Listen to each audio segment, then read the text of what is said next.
Ya, Assalamualaikum warahmatullahi wabarakatuh.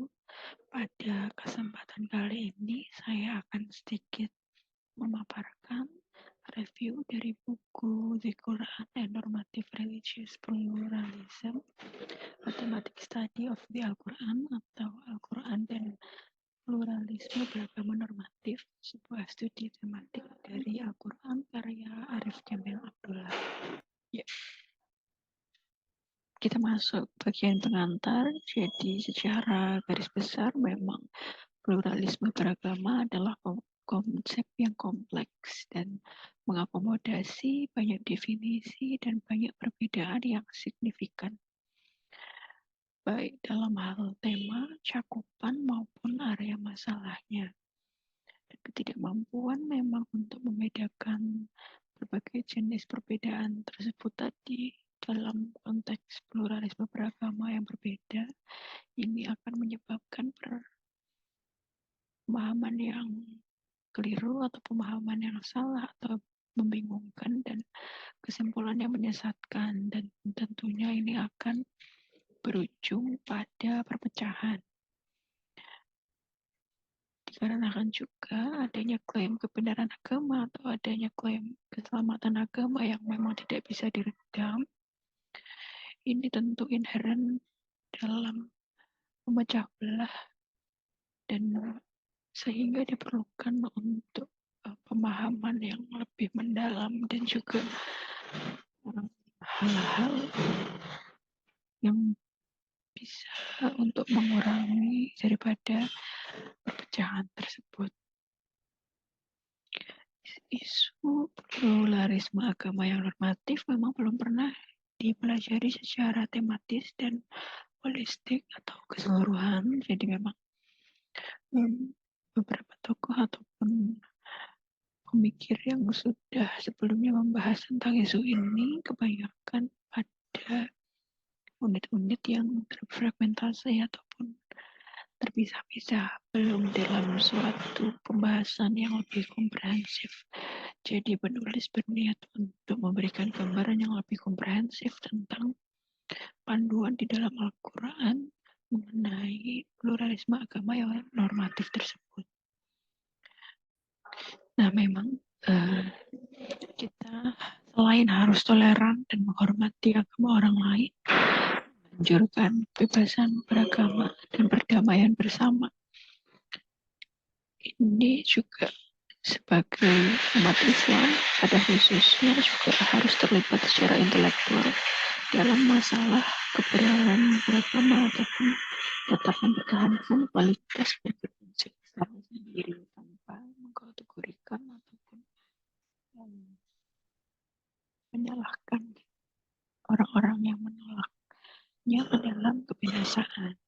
Tentunya kita juga memisahkan antara hal-hal yang bersifat Islami ataupun kepercayaan agama dan yang bersifat interpretasi budaya ataupun secara kontekstual.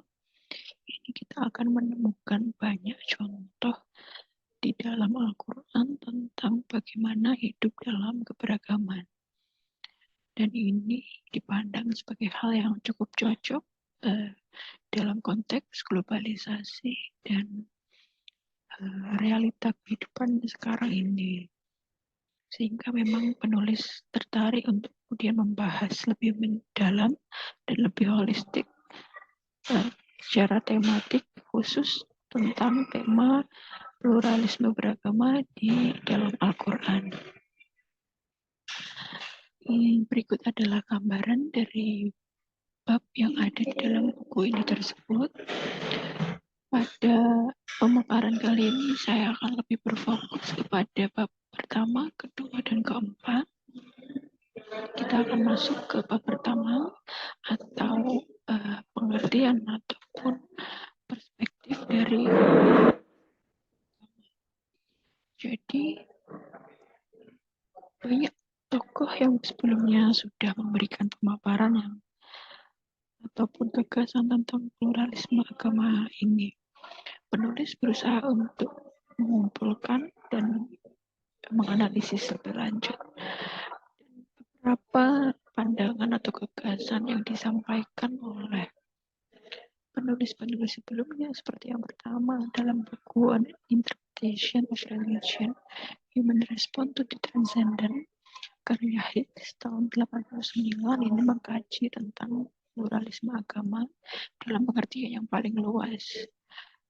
Beliau menyarankan bahwa tidak ada satu agama pun yang memiliki monopoli atas kebenaran atau cara hidup menuju ke keselamatan.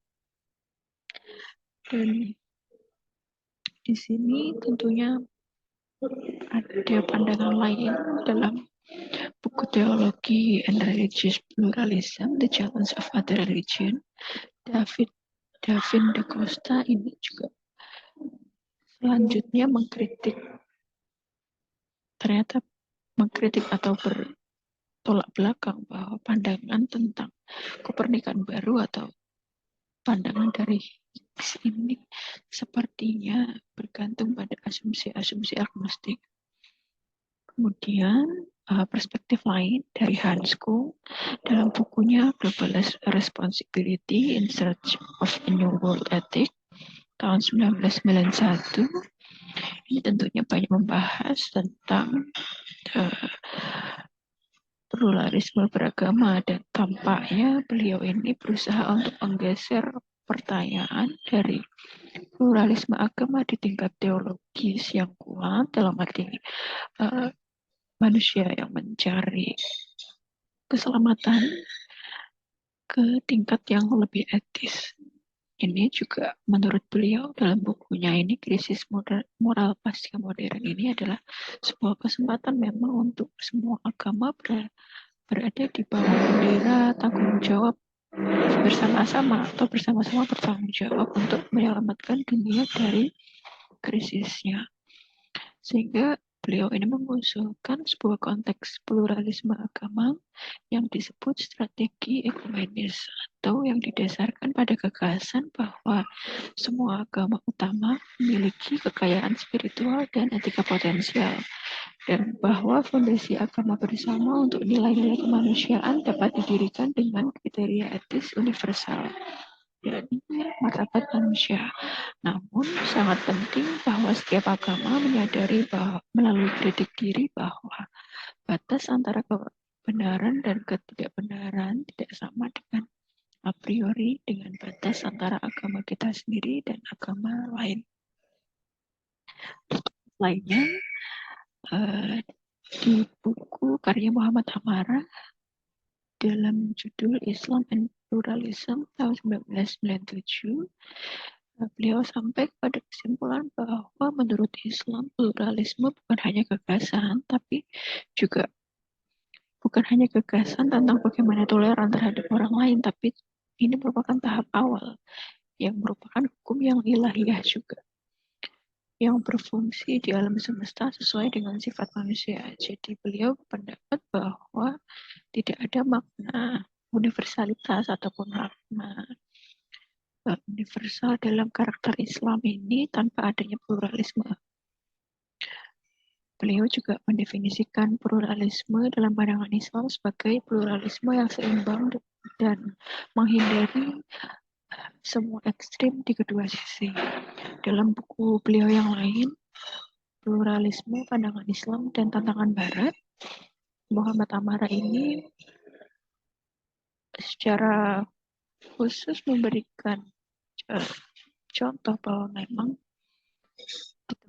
beliau menemukan bahwa ada pemerintah barat yang cenderung untuk menggunakan alat politik. Jadi pluralisme ini digunakan sebagai alat politik untuk memperoleh pengaruh dan kekuasaannya di dunia Islam. Dengan demikian, berbagai perspektif tentang pluralisme beragama yang sudah kemudian beredar dan terfragmen, penulis memang kemudian menganalisa lebih lanjut di bukunya dan sampai pada kesimpulan bahwa pluralisme beragama bisa dipandang sebagai sebuah sistem nilai ataupun hanya sekedar alat untuk mencapai tujuan tersembunyi. Jadi terdapat memang dua sisi yang kemudian timbul dari berbagai dinamika yang telah terjadi dengan adanya pluralisme beragama dan keberagaman ini.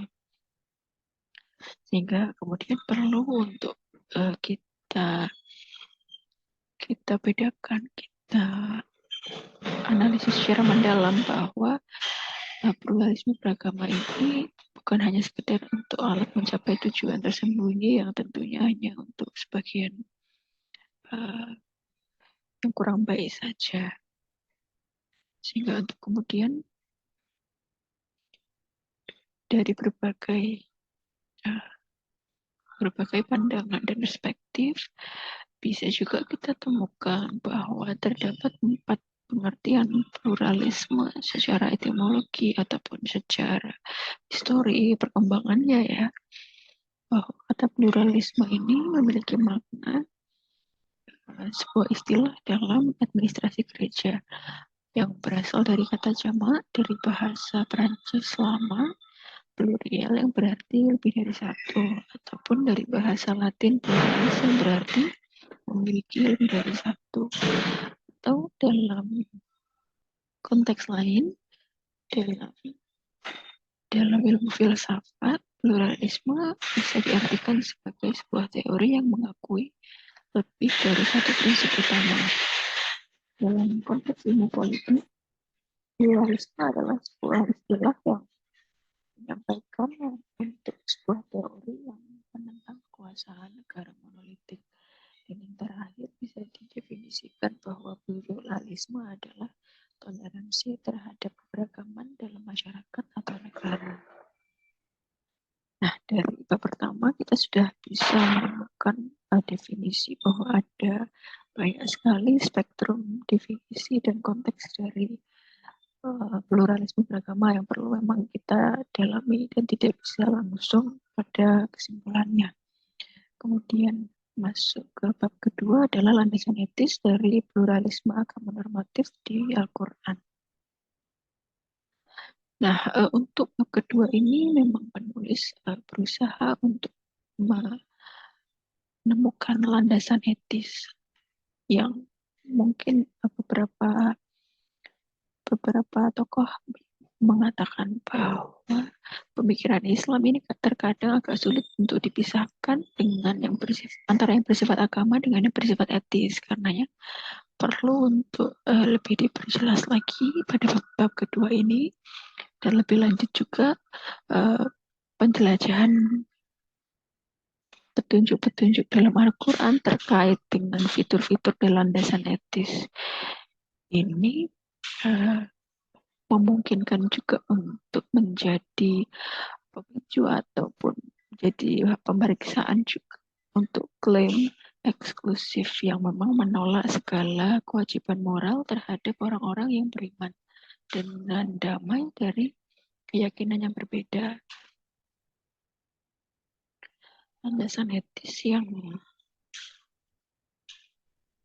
ditemukan oleh penulis setelah eksplorasi lebih lanjut secara metodologi dan etimologi dari Al-Quran, ditemukan bahwa yang pertama adalah landasan etis kebebasan berkeyakinan, kebebasan secara umum ataupun kebebasan berkeyakinan secara khusus ini adalah hak asasi manusia yang tidak bisa dilanggar dan juga merupakan salah satu karakteristik yang tidak bisa dirubah dari sifat manusia, bahwa sifat manusia memang memiliki kehendak bebas dan ini merupakan hal yang istimewa yang membedakan manusia dengan ciptaan yang lainnya. Kemudian penting untuk menekankan bahwa dalam Islam ditekankan bahwa hak kebebasan ada 2 tingkatan, yaitu kebebasan secara fisik dan kebebasan secara intelektual. Dan salah satu tokoh Islam Al-Ghazali ini menekankan bahwa menundukkan kebebasan intelektual manusia itu lebih berbahaya daripada kebebasan fisik, karena menundukkan kebebasan intelektual ini bertujuan untuk bukan hanya tubuh tapi juga hati dan pemikirannya. Dan kemudian bisa ditarik kesimpulan dari berbagai macam ayat yang ditinjau dan juga berbagai macam pemeriksaan bahwa memang aspek kebebasan berkeyakinan ini didefinisikan sebagai hak yang merupakan sebuah nilai dan sebagai bentuk dasar ujian manusia di dunia. Yang kedua adalah landasan martabat manusia. Jadi martabat manusia itu memang salah satu hal yang erat dengan hak asasi manusia yang memang tidak bisa kita alakan lagi. Hal yang paling mendasar secara etis. Dan setelah dilakukan pemeriksaan di dalam Al-Quran, ditemukan bahwa Al-Quran ini tidak memerlukan afiliasi agama khusus dalam hal penghargaan terhadap martabat manusia, atau bisa dikatakan penghargaan terhadap martabat manusia yang ada di Al-Quran, yang dituliskan sebagai petunjuk di Al-Quran, itu berlaku secara universal, tidak mensyaratkan adanya kesamaan agama, kesamaan bangsa, atau kesamaan strata, tapi berlaku secara universal. Dan yang ketiga adalah integritas. Dari analisis yang ditemukan salah satunya di surat 60 ayat 8, memang lebih lanjut ayat ini menetapkan norma etis untuk memperlakukan orang-orang yang hidup damai berdasarkan kasih sayang dan integritas. Ini lebih lanjut, memang Al-Quran tidak menyukai atau mengecualikan perilaku diplomatik yang tidak jujur, manipulatif, dan palsu. Dan puncaknya, di mana perlakuan orang-orang yang berbeda keyakinan ini menjadi dasar dari perilaku integritas untuk sebagai cara untuk mendapatkan cinta Allah. Jadi memang jika di dalam Al-Quran menuliskan bahwa perilaku integritas ataupun berperilaku terhadap orang-orang yang berbeda keyakinan dan masih memiliki integritas dalam hubungan tersebut, maka itu merupakan salah satu cara untuk mendapatkan cinta Allah. Yang keempat, tentunya larangan untuk menyakiti hal yang suci bagi orang lain. Ditemukan juga argumen bahwa Al-Quran ini melarang penghinaan terhadap hal yang dianggap suci oleh orang lain, berdasarkan nilai etis yang tidak dapat diubah, yang muncul dari hak asasi manusia dasar, yaitu kebebasan berkeyakinan dan martabat manusia. Dan yang keempat adalah pengampunan. Secara etis, secara prinsip etis ditemukan bahwa memang dalam Al-Quran ini memasukkan pengampunan atau forgiveness ini juga tidak hanya terbatas atau harus memiliki syarat kesamaan agama atau harus dalam satu agama, satu strata, tapi berlaku untuk semua atau universal. Jadi pengampunan, kemudian memperbaiki hubungan yang rusak, ini merupakan hal yang bukan eksklusif, universal. Dan sehingga bisa disimpulkan dari semua landasan etis yang ditemukan, yang diperiksa oleh penulis di dalam Al-Quran, bukti-bukti menyampaikan bahwa konsep legitimasi pluralisme beragama normatif ini bisa dibangun berdasarkan bukti yang ada. Sementara untuk perilaku eksklusif ataupun mengecualikan hanya untuk kelompok tertentu, hanya untuk agama tertentu, itu kurang konsisten dengan bukti yang ditemukan di Al-Quran. Kemudian masuk ke bab 4 atau tujuan utama dari pluralisme agama normatif di Al-Quran. Jadi setelah pemeriksaan tentang landasan etis, pemeriksaan tentang tujuan utama dari pluralisme agama normatif ini ditemukan di Al-Quran dan bisa disimpulkan menjadi yang pertama adalah knowledge of other atau mutual understanding, atau dalam bahasa Arab ta'aruf. Ini ditemukan dalam tafsir surat 49 ayat 13 bahwa tujuan menjadikan manusia berbangsa, bersuku bukanlah menimbulkan konflik dan permusuhan, melainkan untuk saling hidup damai bersama. Kemudian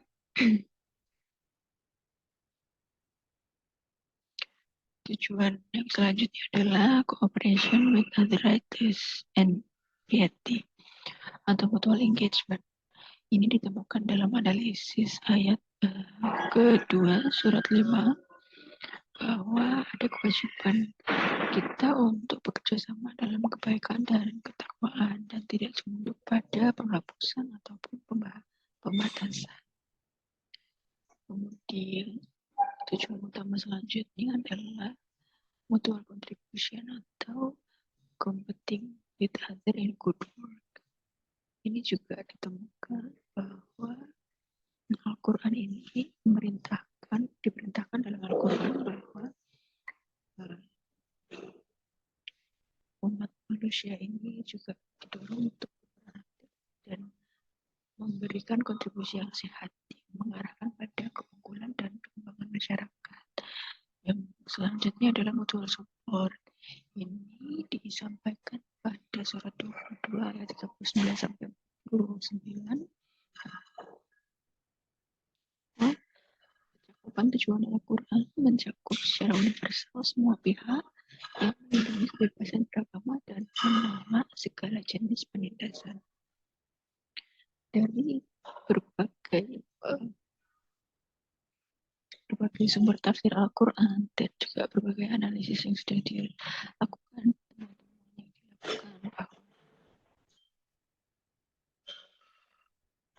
jikalau ada sumber atau tafsir Al-Quran yang membatasi tujuan universal dalam hubungan antar manusia itu eksklusif hanya untuk umat muslim, hanya untuk sesama kelompok, hanya untuk sesama agama, ini inkonsisten dengan yang ditemukan oleh penulis dalam histori khusus dan juga hasil interpretasi penulis bahwa memang terdapat pemahaman yang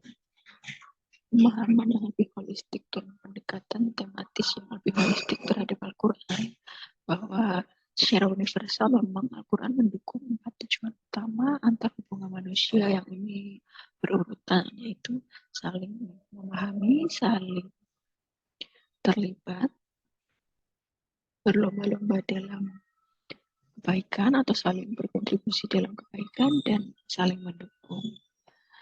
Dan suatu catatan penting dari penulis bahwa memang ayat-ayat yang ditemukan oleh penulis di Al-Quran ini tergolong ayat-ayat Madinah yang artinya diturunkan ketika Nabi berada di Madinah dalam masyarakat yang multikultural, sehingga ini bisa disimpulkan sebagai konteks yang tepat untuk dalam konteks keberagaman agama, atau yang bisa dijadikan sebagai sasaran utama pluralisme agama yang normatif. Nah, sehingga memang pemahaman yang lebih luas dan inklusif ini segera membentuk dasar dan sumber bagi proses membangun perdamaian, di mana pencapaian keadilan universal dan keunggulan dalam konteks keragaman dipandang sebagai tujuan akhir dari pluralisme agama yang normatif. Sedikit pemaparan dari saya, kiranya kurang lebihnya mohon maaf. Terima kasih. Assalamualaikum warahmatullahi wabarakatuh.